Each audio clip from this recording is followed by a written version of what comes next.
Շնորհակալություն։ Իրականում բավականին մեծ է ցանկությունը անդրադառնալու վերջին երկու օրերին հնչեցրած մի շարք տեսակետների, դիրքորոշումների, բայց առաջնորդվելով առաջնայինը երկրորդականից զատելու եւ քաղաքական օրակարգը առաջնահերթության կարգով պահելու սկզբունքով զերծ կմնամ առայժմ դրանց արձագանքելուց։ Իրականում երկու օր առաջ իմ կարծիքով կարևոր արձանագրում տեղի ունեցավ խորհրդարանում։ Քրիստինե Վարդանյանի հետևողական հարցադրումներից հետո Ռուբեն Ռուբինյանը իմիջիայլոց նախորդ խորհրդարանի ավանդույթները շարունակվում են, երբ որ Քրիստինեի խորը եւ գաղափարական ելույթներից հետո արտահերթ ելույթով Ռուբինյանը պատասխանում է, ասվեց հետեւյալը, որ այո, Ադրբեջանը եւ Թուրքիան սպառնալիք են Հայաստանի Հանրապետության համար եւ այդ սպառնալիքը չեզոքացնելու համար մենք գնում ենք այդ հարաբերությունները կարգավորելու։ Իրականում տրամաբանական եւ քաղաքական առաջին հայացքից անխոցելի պատասխան կա խնդիր, գնում ենք կարգավորել։ Բայց որտեղ է թաղված շան գլուխը, որտեղ է հիմնական խնդիրը, արդյոք այն ճանապարհը, որով գնում եք դուք, դա հարաբերությունները կարգավորելու ճանապարհն է եւ որն է այն գինը, որը դուք պատրաստում եք վճարել իբր այդ հարաբերությունները կարգավորելու համար։ Եվ առճակատումը, խնդիրը, բախումը, անհամաձայնությունը մեր եւ ձեր ստեղը։ Այդ գինը հետեւյալն է. հրաժարվել անկախության հռչակագրից, ուրանալ ցեղասպանությունը, սահմանագծման եւ սահմանազատման անվան տակ Ադրբեջանին իրականացնել նոր զիջումներ, Տիգրանաշենը չեք բացառում, որ կարող եք հանձնել,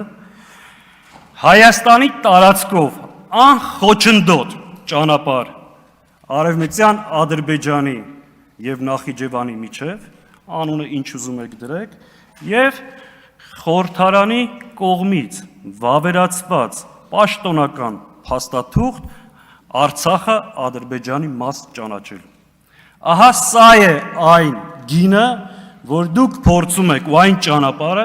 կարգավորեք այդ հարաբերությունները։ Հիմա հարց. այսքան զիջումներից հետո բավարարվելու է Թուրքիան եւ Ադրբեջանը ու կարգավորվեն այդ հարաբերությունները ու այդ սպառնալիքը չեզոքանա։ Միանշանակ ոչ։ Ոչ, որովհետեւ նոյեմբերի 9-ի փաստաթղթով 7 շրջանը վերցնելուց հետո Ադրբեջանը չբավարարվեց։ Արցախը հայաթափելուց հետո Ադրբեջանը չբավարարվեց։ Հայաստանի Հանրապետության ինքնիշխան տարածքից 200 կիլոմետր քառակուսի օկուպացնելուց հետո Ադրբեջանը չբավարարվեց։ Վերջապես Թուրքիան եւ Ադրբեջանը վերջին 100 տարվա մեջ մեզ մեր սեփական հայրենիքում երկու անգամ ենթարկել են ցեղասպանության։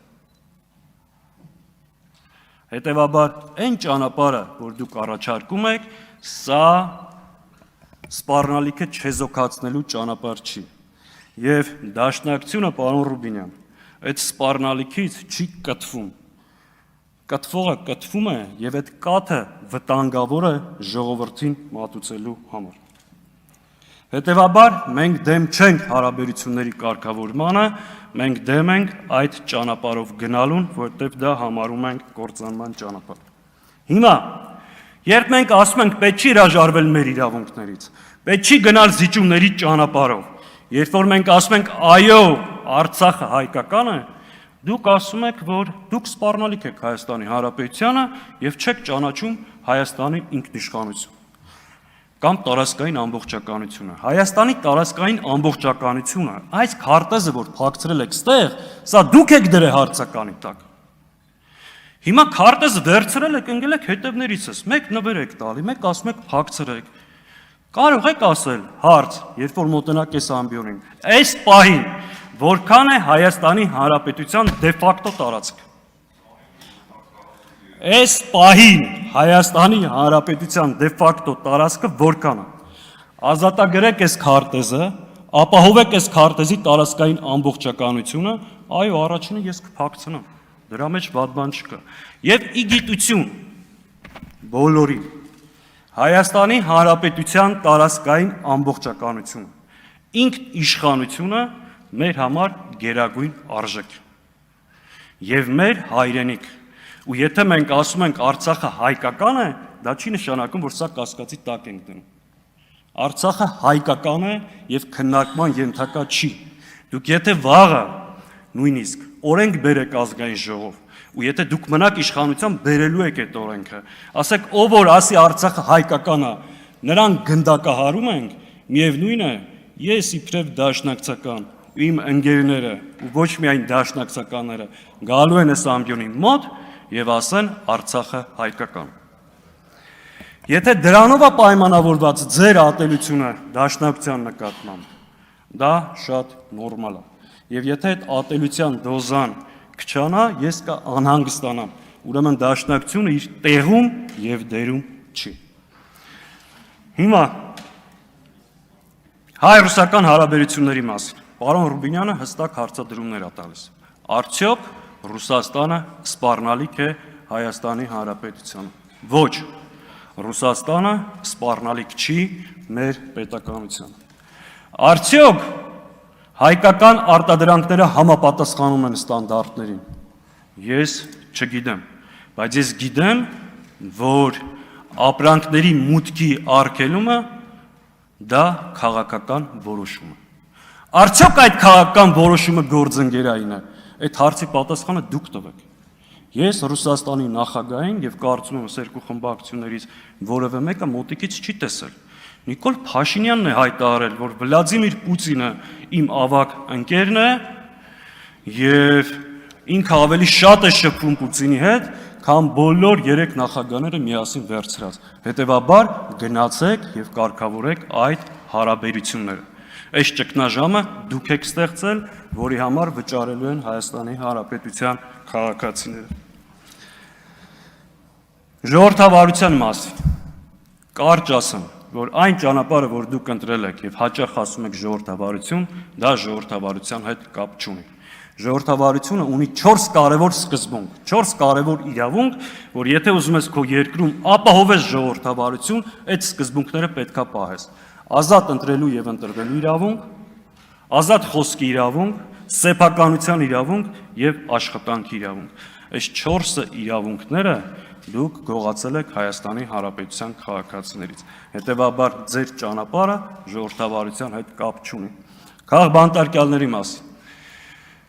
Այսօր անազատության մեջ գտնվող մարդիկ Բագրատ Սրբազան, Գագիկ Ծառուկյան, Անդրանիկ Թևանյան, Արմեն Աշոտյան, Ավետիք Չալաբյան, Ալիկ Ալեքսանյան, Արեգնաս Մանուկյան, Սամվել Կարապետյանը, շարք կարող եմ երկար կներեմ, բոլոր նրանք ում անունները չեմ տալիս, բայց նրանք այսօր գտնվում են անազատության մեջ, բացառապես նրա համար, որ չեն կիսում ձեր վարած քաղաքականությունը եւ զբաղվել են քաղաքականությամբ։ Հետևաբար նրանք բոլորը քաղբանտարկյալներ են։ Իմ ընկեր Արամ Վարդևանյանի մասին։ Իմիջիայլոց կարող եմ 2 րոպե ավելա խոսել, ֆրակցիայից պակաս կխոսեմ։ Շնորհակալ եմ։ 2 րոպե ավելացրեք, պարոն Սարաթելյանի։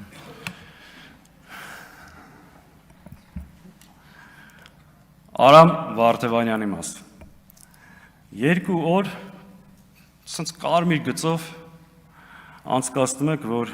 Արամ Վարդևանյանը եղել է Հայաստան դաշինքի անդամ։ Փորձելով ինչ-որ հասկացնել, թե ճամբարափոխություն է տեղ ունեցել։ Տեսեք, Արամ Վարդևանյանը նախ Հայաստան դաշինքին մաս կազմող կուսակցությունների որևէ անդամ չի եղել։ Քաղաքական թիմ կուսակցություն չի լքել։ Մանդատը վայր է դրել, զբաղվել է փաստաբանական գործունեությամբ։ Այս խորհրդարանը, բայց ճամբարափոխության լավ օրինակներ ունի։ Օրինակ Իշխան Զաքարյանին հիշում եք, այն հատվածում էր նստում։ Երբ որ մի նստարան եկավ ներքև, դարձավ ձեր սիրելի падգամավորը, 4 տարի ազգային ժողով չեկավ, բացականեր չուներ, վերջում էլ ապօրինի գույքով համաձայնության եկաք։ երկու կողմերում էլ գոհ են եւ երջանիկ։ Գեգամ Նազարյանը մի շարք տեղափոխվեց այնտեղ, դա ճամբարափոխություն էր։ Արամ Վարդևանյանը ճամբարափոխություն չի արել, վայր ա դրել եւ զբաղվել փաստաբանական գործունեությամբ։ Անընդհատ մեղադրում եք Վարդևանյանին այս ընթացքում, որ դու աշխատել ես մասնավոր ընկերությունում, հայտնի մարդկանց շահերը պաշտպանել ես, դրա համար վճարվել ես։ Ժողովուրդ, եթե մարդ ունի գիտելիք, կարողություն, հմտություն եւ դրա համար կարողանում է մասնավոր ընկերությունում բարձր վարձատրել, տրվել, դա գովելու պատճառ է, ոչ թե թիրախավորելու։ Հարցնում եք անվճար փաստաբանական ծառայություն մատուցել եք, լիքը մենակ մի 15 հոգու համար ես եմ խնդրել ձեր կողմից հետապնդվող քաղաքացիների իրավունքները, որպեսզի Վարդևանյանը պաշտպանի։ Ես անկեղծ որել եմ, Արամին էլ ասել եմ, ես չէի ուզի ինքը առաջադրվեր, որովհետև ես այլ տեսակետ ունեմ ազգային ժողովի պաշտոնների արդյունավետության մասին, բայց քանի որ Վարդևանյանը եւ խմբակցությունը որոշել է առաջադրվել, ամենայն արդյունավետություն ենք մաղթում եւ մեր խմբակցությունը բնականաբար արդեն հայտարարել ենք ամբողջ կազմով, բացառությամբ Արթուր Սարգսյանի, որը ձեր մեղքով այս դահլիճում չի, բնականաբար կողմը քվեարկելու։ Շնորհակալություն։ Շնորհակալություն Գարիկ Սարգսյան, պարոն Սաղաթելյան, մեկ էլ մի փոքրիկ ուղում, ոչ թե ես եմ ձևակերպել հարց արդյոք Ռուսաստան սպառնալիք է, այլ տիկին Վարդանյանն է այդ հարցը տվել ինձ, ես էլ վերաուղղել եմ այդ հարցը ձեր խմբակցության։